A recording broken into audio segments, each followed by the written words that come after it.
Black leather, motorbikes, and a disaffected sneer have been an effective and enduring rock and roll image since the 1950s, and far from dying out, the use of the ultimate rebel image in music has reached epidemic proportions. Get your motor running, head out on the highway, looking for adventure, and whatever comes our way.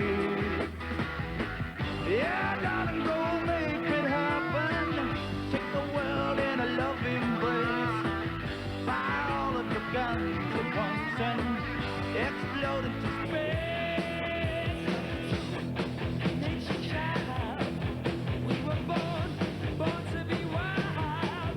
You can climb so high. I never wanna die.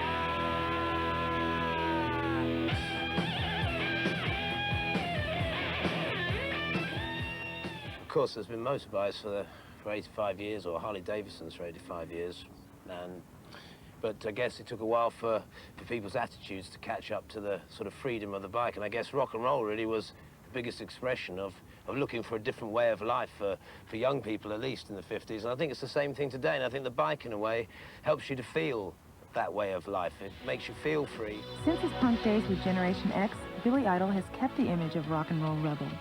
He moved to America in 1982 to become a solo success. And now, based here in LA, he fully lives out the rock star lifestyle with his $6 million mansion and his 85 Harley.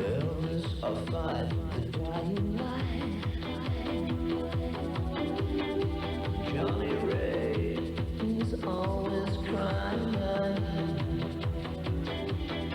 The Jesus, if you cry, who slapped you? Isn't me.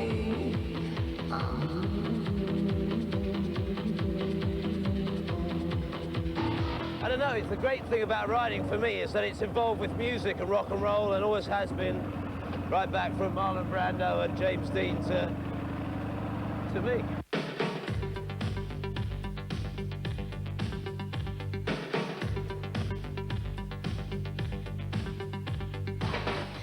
Well, I think the great thing is, I mean, the sort of clothes you wear to ride a bike are rock and roll clothing, and it's just a hand-in-hand, you know, rock and roll goes hand-in-hand with motorbike riding. I mean, I've always worn big boots and leather trousers and leather coats. Now I've got the bike to go with it.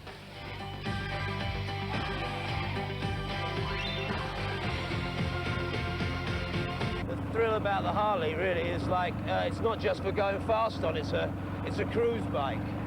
I guess it's a bit posy really, but when you got one, you ain't a poser anymore. Films, like music, have always reflected and fueled social change, and each decade has had its rebel star and rebel film, from Brando's Wild One in the 50s to Rourke's Motorcycle Boy in the 80s. But with the release of Easy Rider in 1969, the image of the motorcycle outlaw underwent a major change into that of the peace rebel. Looked like a bunch of refugees from a guerrilla love-in. Oh, I just can't believe. What are they doing here? I don't never know, but I don't think they'll make the parish line. Hey, Lord, look at them goons. All the time, we'll scare the hell out of them. They're not scared of you. They're scared of what you represent to them. Amen. All we represent to them, man, is somebody who needs a haircut. Oh, no. What you represent to them is freedom. What the hell's wrong with freedom, man? That's what it's all about. Yeah, I was living in New York for 7 years before I moved out here last September. And I was really sort of claustrophobic and shut away. And the more my records sold, the more I couldn't get out with ordinary people. So it's kind of been great riding the bike because I'm sort of out here with everybody else, but I can also nip away from them if I don't like them much. So it's kind of given me a lot of freedom. The whole group rides. We call ourselves the Rude Dudes. Oh, that's great. That's the Rude Dude ring. Anyway, yeah, we all... well, there's 5 of us in the group, but even the record producer, Keith Forsey, rides, so we all went to this bike festival, and we ended up on the stage playing Rebel Yell, To Be a Lover, Eyes Without Face, and White Wedding.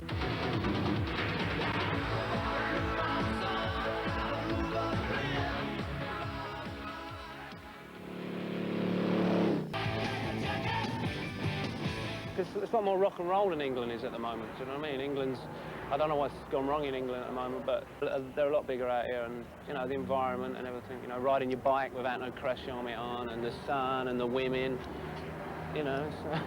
I mean, no one would think of me on a nature ramble, but with this, I'm just like anybody else. I'm out there in the fields, and you can go and see great lakes, great vistas, mountains, everything. It's wild. I don't think I'm going home. I think if I go home, I'll go home in a wooden box.